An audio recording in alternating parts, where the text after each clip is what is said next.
Battle Arena Toshinden was a fun little romp. It wasn't stressful, it didn't take up too much time, and it was fun to revisit an early PlayStation title, so I figured I would continue playing the launch games I had in my collection.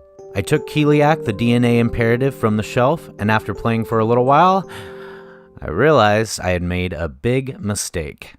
The opening FMV seemed fairly promising, it looked like a fair amount of effort was put into it, but after slogging through it for about 25 minutes, which honestly felt like 2 hours, I decided to end my stream. I was only on game number 3, and I already felt a sudden sense of dread, like, I'm never going to be able to get through this. How? How am I going to keep myself interested to continue on with this challenge? I thought it might be fun to start at the beginning of the PlayStation's life and see how the game's evolved over time. It sounds kind of dramatic, but I don't know. Maybe it was just my mindset at the time. I knew I had to go back to the drawing board to figure out what I was going to do to keep this quest alive for myself going forward. After a few days of thinking about it, I made a decision that because I wasn't used to streaming regularly, I'd continue with games that I knew I would have a good time with. My first choice? The first entry from what might be my favorite video game series ever. My first experience with Resident Evil wasn't the first entry, far from it. Sometime within a year after getting the PlayStation, my dad came home with the Dreamcast, and even though he didn't buy any games with it, it did come bundled with the Dreamcast Generator Volume 2. I don't know exactly how long it took, probably within the next week or two. My dad took me to the convenience store / arcade in town that I mentioned in the last video, and I was finally able to pick out a game from the small selection of used Dreamcast games that were in the case, and that game was Resident Evil Code Veronica. Code Veronica changed my direction as a gamer going forward. I mean, the closest thing to horror that I had played up to that point was Zombies Ate My Neighbors, which is really more satire than it is horror, but it did scare me in my younger years. And I'll give an honorable mention to the eel in the sunken ship and that stupid frickin' piano in Super Mario 64. But yeah, other than that, no horror in my gaming palette until this moment. Not only that, this was also my first introduction to everyone's favorite control scheme to hate on. Tank controls. Huh? I personally don't have a problem with them at all, and actually kind of love them. Yeah, that's right. Fight me, brah. In the comments. You know, if you want to. But for a 12-year-old kid who had never played a horror game and never played anything with tank controls like this, getting started with this game was rough. After playing through the beginning of Code Veronica and dying like 50 times, I didn't know how to progress in the game because I was an absolute noob when it came to the world of survival horror. Huh? Despite that, I was absolutely tranced by everything that this game was. Seeing the opening made me feel like there was so much lore, so many mysteries, and I had so many questions about what led up to this point. I was invested, but the horror genre in general was brand new territory for me. I had to know more. So at some point I went down to a rental store here in town, and sure enough, they had Resident Evil Director's Cut and Resident Evil 2. I remember kind of not liking the OG Resident Evil the first time I played it. I think I was originally put off by the live-action intro of the game, and if you know anything about me, which you should if you watch my first couple of videos, the presentation brought by the FMVs of a game is fairly important to me. The terrible voice acting was also a turnoff for me, which of course now is one of the reasons to play the game, but I guess back then I was expecting more of the cinematic vibe that Code Veronica gave off.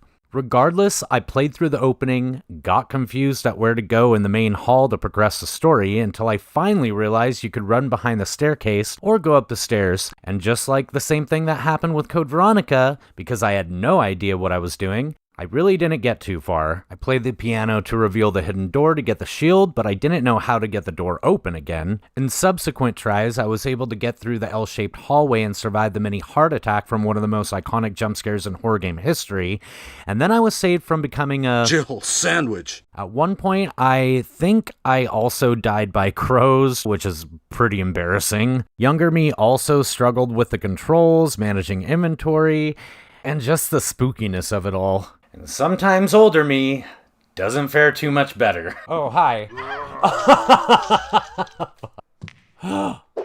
There's two of them. Oh, God, I gotta get out of here. Oh, God. Oh, there's shotgun shells.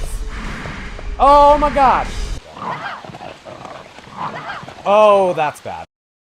Unless you've been living under a rock since at least July of 1998, you'll know that the game is famous for its unprecedented detail, intense texture maps, unique camera angles, and realistic polygon character graphics.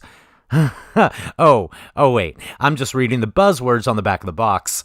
The original is most famous for basically creating the survival horror genre, even though a couple of older games had done similar things, such as Alone in the Dark. But Resident Evil really defined what that genre is. This includes, but isn't limited to, limited inventory space, limited ammo, solving puzzles, find item to solve a puzzle, to get another item, to get a key, to find another item, rinse and repeat, you get the idea. Back then, describing a game as survival horror felt a little bit more specific, and the Resident Evil series was the epitome of what the genre was.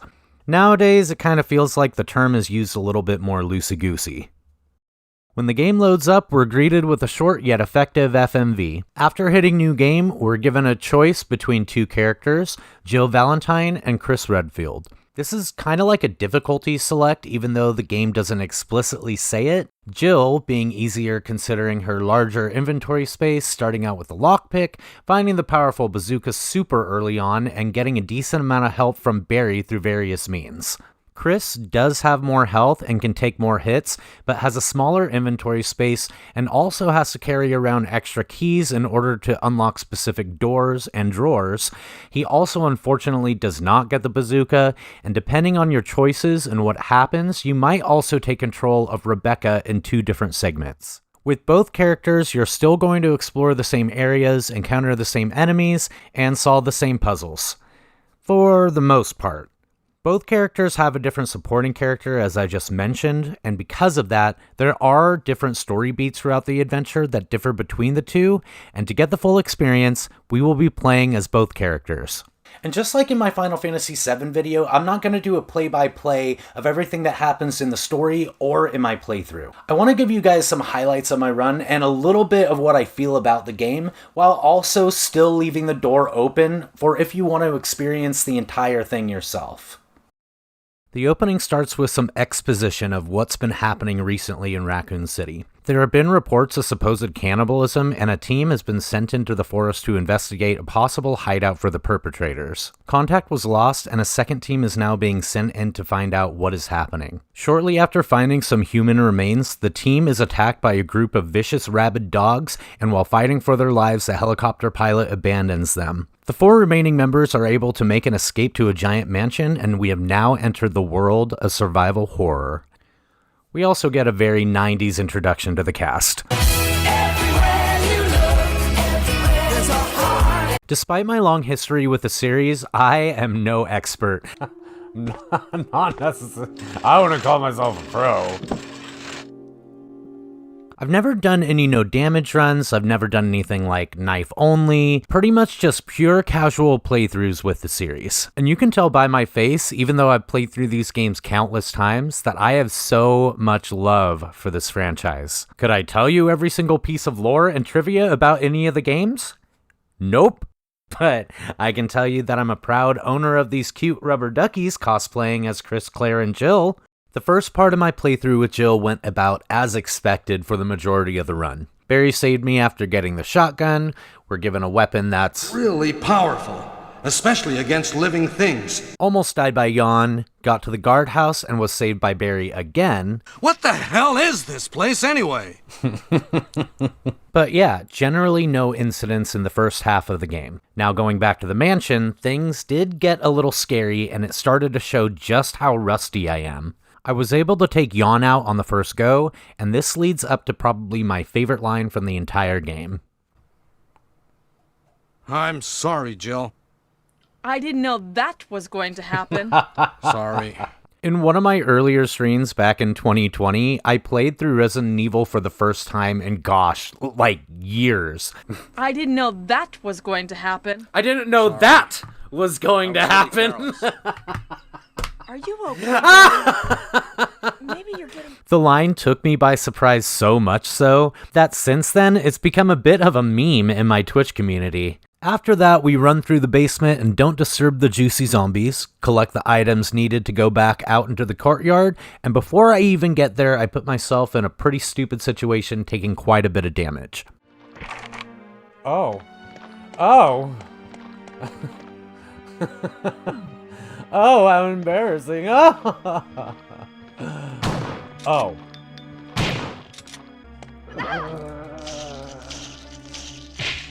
I didn't know that was going to happen. Oh no, I didn't know that was going to happen. We finally get to the underground and get ourselves into an even stickier situation. I fucked myself. Fuck. I'm fucked. And take our first death. We eventually make our way to the lab and almost get killed by 2 zombies. Oh fuck! Oh no! Oh no! Then immediately afterward, I make one of the stupidest mistakes I've ever made during a playthrough of this game. Not once, but twice. I want to call myself a pro. See, I want to call myself... That's why! That is why. I am being careless. I'm being absolutely careless right now. I'm being absolutely careless right now.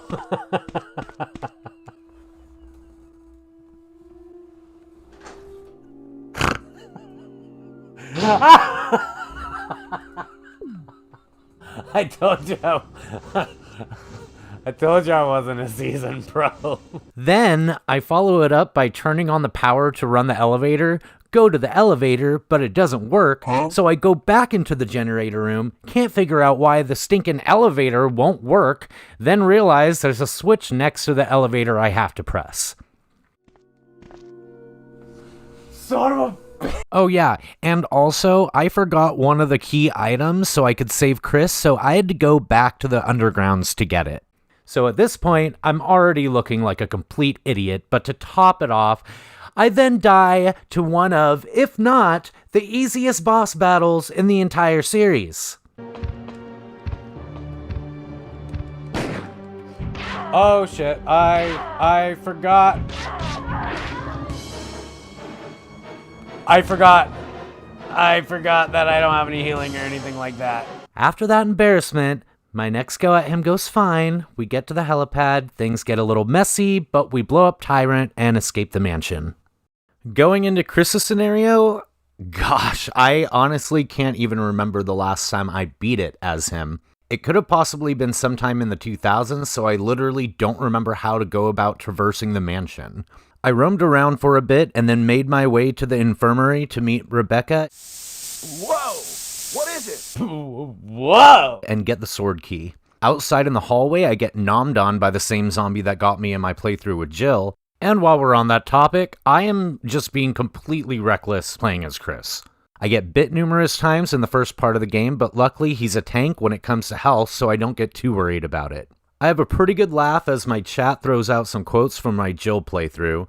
I go to fight Jan, and I get poisoned, of course, so we play as Rebecca to run and get the serum. I collect all of the crests again, almost become doggy chow in the courtyard due to poor planning. I collect myself back at the safe room, and when I go back outside, the dogs are completely uninterested this time. We get to the guardhouse and Chris is big dumb, so Rebecca has to save him again by making the V-jolt, but I am also big dumb for not bringing any ammo with me, so I have to run back to the safe room and load up. After killing the plant, Chris makes the most predictable plant pun you can think of. So much for him. We got to the root of the problem. Saved again. I follow Rebecca to the room she retreats to, and again, Chris is big dumb. Most of these medicines are from Umbrella. What's Umbrella? Don't you know? It's a large-scale pharmaceutical company based in Raccoon City. Oh, I see. God, Chris is so dumb. How does he not know who Umbrella is? So maybe they just put this line in for the player's sake so they know exactly what the company is, but Chris should know what Umbrella is. I mean, in this universe, they have frickin' billboards all over the city, not to mention TV advertisements for Christ's sake. Anyway, we make our way back to the mansion, make our way to Jan, and I swear Chris is rubbing off on big dumb me because I forget to bring any healing to the fight.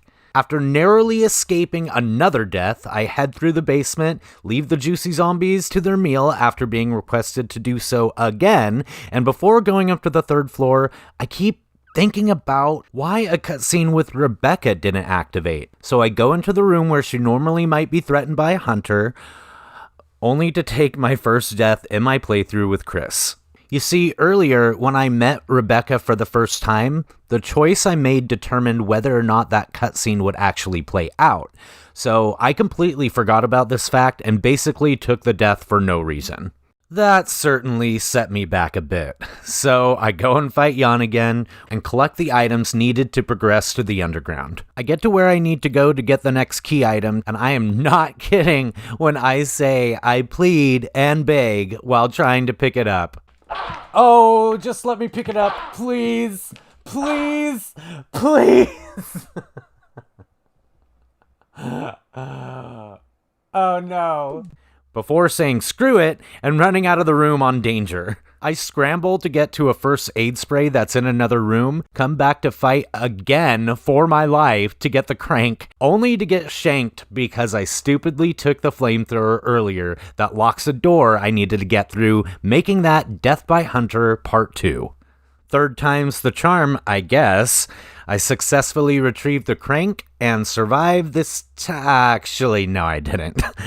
Death by Giant Spider. Rinse, repeat, but I did manage to bring ink ribbons this last time, so it only set me back to after entering the underground. I run and get the crank again. Can I get it? Yes! Alright, now to get the fuck out of this room. So, Barry and Jill together. Oh god! And instead of trying to kill the spider first, I just went straight for the door with the flamethrower. We make it to the labs, we have no major problems, fight Tyrant twice, and we finish Chris's scenario, finishing game number 3. I had a lot of setbacks in my playthrough, but that didn't affect the enjoyment that I had stumbling my way through it. Struggling is really half the fun for me though. You can just tell that throughout the entire run, I'm having a grand old time. From the stilted and awkward delivery of the dialogue to narrowly escaping a situation I thought for sure was going to get the best of me, I literally can't put into words how much I love this series. Resident Evil is probably my favorite video game franchise, and I think horror might be my favorite genre. If it wasn't for that fateful day of getting Code Veronica, I seriously don't know what kind of games I would be into now. That game ignited something within me and shaped me into the gamer that I am today. And if you're just now finding me on YouTube and haven't seen anything on my Twitch yet, you wouldn't know that I used to frequently play a little game called Resident Evil Outbreak. I have had many unhinged streams of playing that game, and that's where a lot of my regular viewers came from. It was over 6 years ago that I started streaming Outbreak, and even though I've had quite a few extended breaks from being online, most of those viewers are still here watching me play other games to this day. So shout out to all of you guys, you know who you are, and I really do appreciate you. I absolutely love this game. Flaws and all. It easily takes the #1 spot in the ranking for me. Arguably, without it, we would have never gotten the likes of Silent Hill, Fatal Frame, and so many other survival horror masterpieces, including countless indie-developed games that are inspired by the series. And it all started here, with Resident Evil. It wasn't perfect, but it didn't have to be.